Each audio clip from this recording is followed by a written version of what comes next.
আসসালামু আলাইকুম। একটা ভালো কোয়েশ্চেন হলো, জিপিএ সর্বনিম্ন কত আশা করলে বা তোমার আসলে কত মার্ক কাটা যাবে এইটার পরেও মেডিকেল প্রিপারেশনটা কন্টিনিউ করা উচিত। তো এটার আগে মেডিকেল রিকোয়ারমেন্টসটা বোঝানো উচিত। 24-25 সাল এবং তার পূর্ববর্তী দুই ভাগে আমি ভাগ করতেছি আলোচনাটা। পূর্ববর্তী সময়ে জিপিএর মার্ক ছিল 200, এসএসসির 15 জিপিএর সাথে 15 দিয়ে গুণ করা হতো 75, আর এইচএস এর জিপিএর সাথে 25 গুণ করে 125, এই হলো 200। 24-25 সালে, যেটা অন্তর্বর্তীকালীন সরকারের আমলে একটা ভালো পদক্ষেপ বলে আমি মনে করি, যে এসএসসির জিপিএর সাথে 10, এইচএসসির জিপিএর সাথে 10 গুণ করে 100 মার্ক করা হলো, এবং এর সাথে 100 মার্ক হলো আমাদের এইচএস মেডিকেল ভর্তি পরীক্ষার হলে বসে 100 মার্ক। তো এই যে 200 মার্ক করা হয়েছে, আগের ভর্তি পরীক্ষায় কিন্তু জিপিএ এর উপর অনেক বেশি ক্রাইফোর্ট ছিল। কেউ যদি জিপিএ একটু কম থাকতো তাহলে ওইটাকে রিকভার করা অনেক টাফ ছিল, বাট বর্তমানে কিন্তু জিপিএ রিকভার করাটা খুব বেশি ডিফিকাল্ট না। এখন ধরো কারো ক্ষেত্রে কত মার্ক কাটা গেলে তুমি মেডিকেল ভর্তি পরীক্ষার প্রিপারেশন নিতে পারো, এটা সেকেন্ড টাইমার ইনক্লুড করেও বলবো, সেকেন্ড টাইমার ইনক্লুড না করেও বলবো। তো যদি তোমার এইচএসসি জিপিএ 4.7 এর চেয়ে কম আসে, এটা তো অফিসিয়াল কোনো কথা না, বা ধরো মানে দায়িত্ব নিয়ে কথা বলতে পারা ওইরকমটাও না। আমি তোমাকে একটা আমার দৃষ্টিভঙ্গি থেকে বলতে পারি, তুমি যদি বলো যে আমি ভাই 4 পাইলেই তো আমি মেডিকেলে ভর্তি পরীক্ষা দিতে পারবো, তাই না? 4 পয়েন্ট এদিকে আর ওইটার মধ্যে 5, 4 আর 5 পেলে 9 আমার হয়ে যাচ্ছে, তা আমি 10 মার্ক কাটা যেও পরীক্ষা দিব, বা আরো বেশি মার্ক কাটা যেও আমি পরীক্ষা দিব, আমি তো তোমাকে না করতে পারবো না। কিন্তু আমার দৃষ্টিভঙ্গিতে আমি বলতেছি 4.7 এর চেয়ে কম যদি তুমি এইচএসসিতে পাও, তার মানে তোমার এইচএসসি লেভেলের প্রিপারেশনটা আসলে ওই রকম ভালো হয় নাই, এবং তুমি নেক্সট 3 মাসের প্রিপারেশনে এক্সট্রা সিলেবাস, জিকে, ইংলিশ ওইগুলা সহ এইচএসসির যে তোমার সিলেবাসের ঘাটতি ছিল ওইটা মিলায় কোপ আপ করতে পারার কথা না। তো 4.7 এর চেয়ে যদি কম আসে এইচএসসির জিপিএ, তুমি মেডিকেল প্রিপারেশনটা না নিলেই ভালো, ভার্সিটির জন্য সুইচ করতে পারো।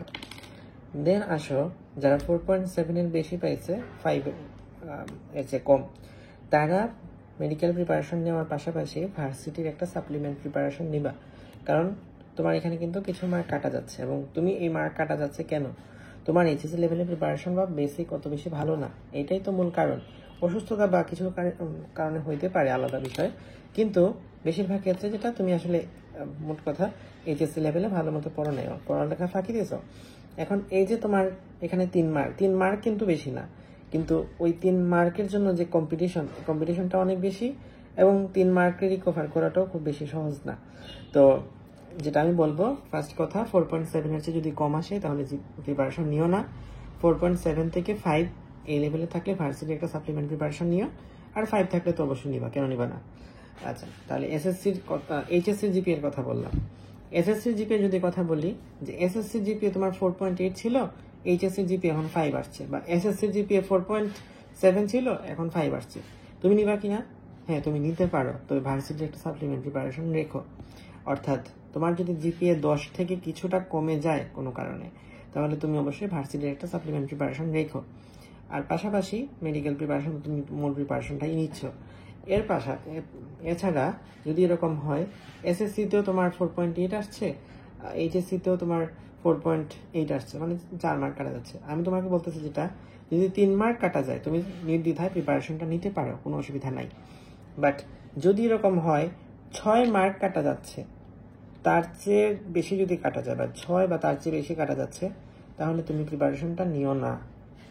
4.6 হইল, 4.6 to 4.7 তারাও ভেবে দেখতে পারো, নিতে পারো কি নিতে পারো না, কিন্তু 4.6 এর চেয়ে কম কোনোভাবেই নেওয়া উচিত বলে আমি মনে করি না। আরেকটা বিষয়, যারা সেকেন্ড টাইমার, ধরো এইচএসসির জিপিএ তার মধ্যে 2 লেখ ছিল, এবং সে এখন যেহেতু সেকেন্ড টাইমার, তার জন্য 3 মার্ক আরো কমতেছে, তাহলে 3 আর 2 5 আরো কমলো, তাহলে 3 আর 2 5 যদি কমে তাহলে প্রিপারেশন নেওয়া উচিত কিনা? ওই যে বললাম, 6 এর চেয়ে যদি কম থাকে তাহলে নিতে পারো, কিন্তু অবশ্যই ভার্সিটি একটা প্রিপারেশন, সাপ্লিমেন্ট প্রিপারেশন রেখো সাথে। তাহলে আমি কথা সামারাইজ করি, যদি 4.7 এর চেয়ে কম পাও তাহলে নির্দ্বিধায় শুধুমাত্র মেডিকেল প্রিপারেশন নিবা না। যদি 5 থেকে কম হয়, 4.7 থেকে বেশি হয়, ভার্সিটি সাপ্লিমেন্ট প্রিপারেশন রেখো। 4.6 to 7 একটু চিন্তা ভাবনা করে দেখো যে নেওয়া উচিত কি উচিত না। যদি অনেক বেশি ড্রিম থাকে, অনেক বেশি ডেডিকেশন থাকে, তাহলে নিতে পারো। বা কোনো অসুস্থতার কারণে হয়তো মার্কটা কমে গেছে, তুমি এটাকে কুপ আপ করতে পারবা, বিশ্বাস করো, তাহলে নিতে পারো। আর 4.6 এর চেয়ে কম হলে আমি সাজেস্ট করি না যে 4.6 এর চেয়ে কম জিপিএ নিয়ে তুমি প্রিপারেশনটা নাও, কারণ তোমার এইচএসসিতে আসলে ভাই অনেক ঘাটতি আছে, ওটা এই অল্প সময়ে কুপ আপ করা ইজি হবে না। আরেকটা বিষয়, এইচএসসির কথা গেল, যদি এসএসসির কথা বলি, সেম কথাই। যদি তোমার 3 মার্ক কাটা যায়, 3 মার্কের চেয়ে কম কাটা যায়, তুমি প্রিপারেশন নাও। ভার্সিটি প্রিপারেশনটা সাপ্লিমেন্ট রাখো 3 থেকে 6। এই লেভেলে প্রিপারেশনটা হচ্ছে, ধরো যদি সেকেন্ড টাইমার হয়ে থাকো, ওখানে 3 আর ওখানে 2 বা ওখানে 3, মানে ওই রকম যদি 6 মার্ক কাটা যায় তাহলে।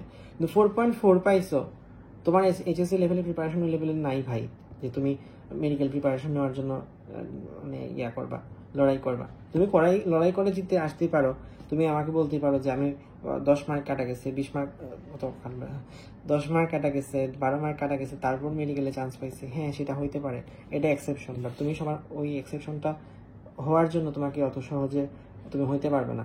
তো ওই লেভেলে যাওয়ার জন্য যে লেভেলের পরিশ্রমটা করা প্রয়োজন, এটা once in a 1000, once in a lakh এরকম হয়ে থাকে। তো এরকম আর কি, আশা করি জিনিসটা বুঝাইতে পারছি।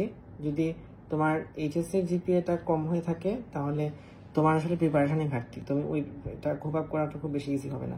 আর সেকেন্ড টাইমার যদি 6 মার্ক কাটা যায় ম্যাক্সিমাম, তাহলে নিও, এর বেশিটা নেওয়াটা সাজেস্ট করি না। তুমি চাইলে তো নিতেই পারো, আমার কথা কেন শুনবা। আমি আমার পক্ষ থেকে যতটুকু বলা সেটা বললাম। আসসালামু আলাইকুম।